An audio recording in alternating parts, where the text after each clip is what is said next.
All right, I'm going to be demonstrating our translator to you.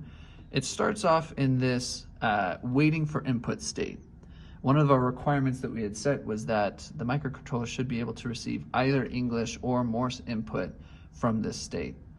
And that's the case. We implement our English through a keypad. The keypad cycles through letters just like an old telephone keypad would. And we implement Morse through this blue button.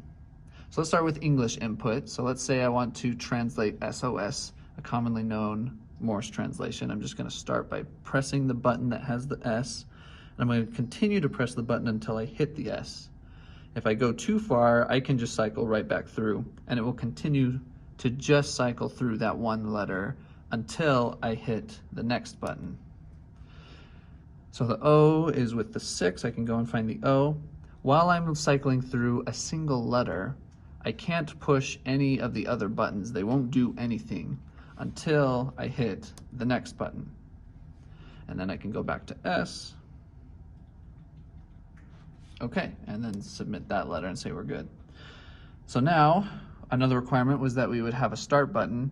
This is just something that we can use to make it so that we're not rushed for time while we're inputting. We can start the translation when we're ready.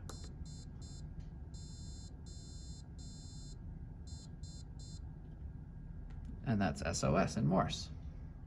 Okay, now I'm going to move on to the Morse input. So after it's done going from English to Morse, it goes back to this waiting for input state where I can go immediately into inputting Morse code.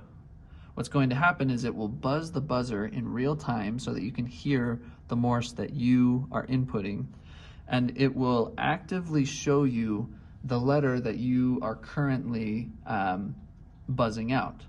So if I put 3 dots in a row, it'll start with the letter for 1 dot, then it'll show me the letter for 2 dots, and it will continue to do that. This translation is running on a timer. The SysTick timer is constantly counting so that it knows how long you're pushing the button down for to determine whether it's a dot or a dash, as well as how long you're releasing the button to determine if you're still working on a single letter or if you're moving on to the next letter or even to the next word. These are just different amounts of time that you release the button, and it will show you that actively as you do it. So if I buzz out SOS again, we did slow down the Morse input just a little bit to make it easier for somebody to input Morse.